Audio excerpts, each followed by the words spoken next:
చర్చికి వస్తున్న భక్తురాల్ని గర్భవతిని చేశాడు ఓ చర్చి పాస్టర్. తనను పెళ్లి చేసుకుంటానని మోసం చేశాడని ఆ యువతి చర్చి ముందు బైఠాయించింది. న్యాయం చేయాల్సిందేనని డిమాండ్ చేస్తోంది.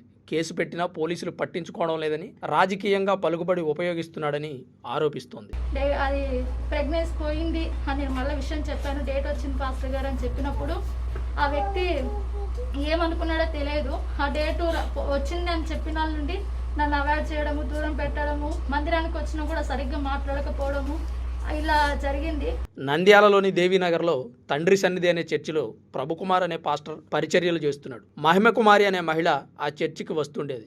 ఆమెతో పరిచయం పెంచుకున్న ప్రభుకుమార్ ఆమెను లొంగ తీసుకున్నాడు. వివాహం చేసుకుంటానని నమ్మించాడు. ఆపై గర్భవతిని కూడా చేశాడు. పెళ్లి చేసుకోమని మహిళ డిమాండ్ చేస్తుంటే మొహం చాటేస్తున్నాడు. ఎందుకని ప్రశ్నిస్తే తనపై అభియోగాలు మోపుతున్నాడట. సోషల్ మీడియాలో కూడా తనపై తప్పుడు ప్రచారం చేయిస్తున్నాడని స్వయంగా ఆ మహిళనే చెబుతుంది. గర్భం తీయించుకోమని బలవంతం చేశాడు. తీరా గర్భం తీయించుకున్న తర్వాత నీకు నాకు సంబంధం లేదు అంటున్నాడు. వివాహం చేసుకోమంటే తప్పించుకు తిరుగుతున్నాడని మహిళ ఆరోపిస్తోంది. చర్చిల్లో యువకులైన పాస్టర్లు ఉంటే దయచేసి మహిళలు నమ్మొద్దు, చర్చికి వెళ్లే మహిళలు జాగ్రత్తగా ఉండండి అని హితబోధ చేస్తోంది మహిమకుమారి.